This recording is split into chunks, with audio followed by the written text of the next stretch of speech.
કોઈ પણ દોષ હોય તો પ્રદોષનું વ્રત કરવાથી એ સમસ્ત દોષોમાંથી નાશ થાય છે. કોઈ પણ ગ્રહ નડતો હોય તો મહાદેવજીની પૂજા કરો, તો મહાદેવજીની પૂજા કરવાથી એ ગ્રહ તમને એટલો નડતો નથી.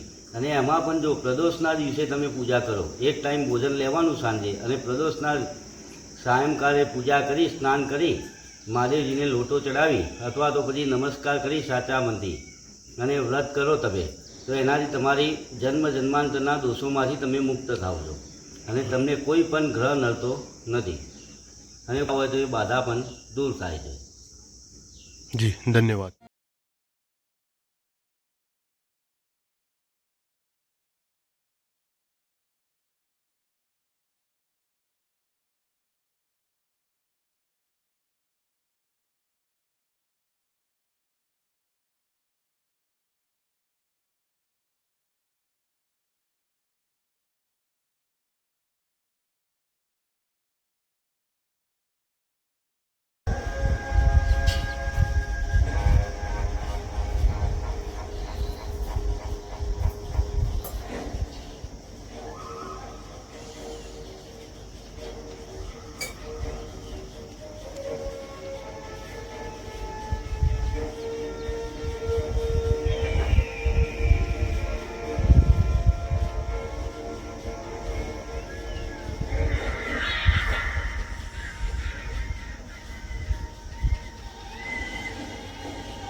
સફેદ છે ને એ દૂધની ધારા છે.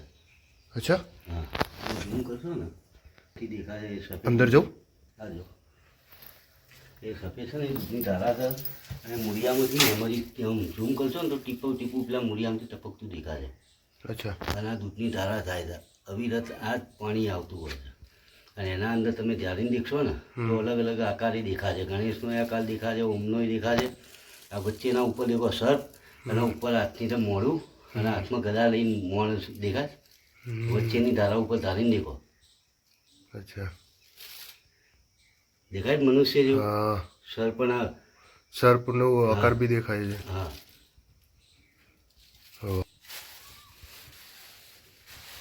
ખંડેશ્વર મહાદેવ કી જય. પ્રદોષના દિવસે શિવ પૂજાનું મહત્ત્વ. પ્રદોષનો સમય એવો સમય છે કે દર તેરસના દિવસે પ્રદોષકાળ હોય, ગાયનું ધન જ્યારે ખેતરમાંથી પાછું આવતું હોય એ સમયને પ્રદોષકાળ કહેવાય.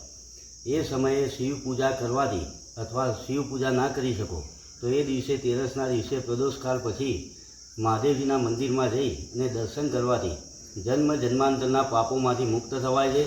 અને નિસંતાન દંપતી હોય તો એને પ્રદોષનું વ્રત એક સમયે ભોજન લેવાનું સાંજે અને મહાદેવજીના દર્શન કરી અને પછી ભોજન લેવાનું. જો આ વ્રત કરે તો એને નિસંતાન દંપતી હોય એને ભોલેનાથની કૃપાથી સંતાન પ્રાપ્તિ પણ થાય છે. અને જન્મ જન્માંતરના કોઈ પણ દોષો હોય તો એ દોષોમાંથી પ્રદોષનું વ્રત કરવાથી મુક્ત થવાય છે.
ધન લિંગમાં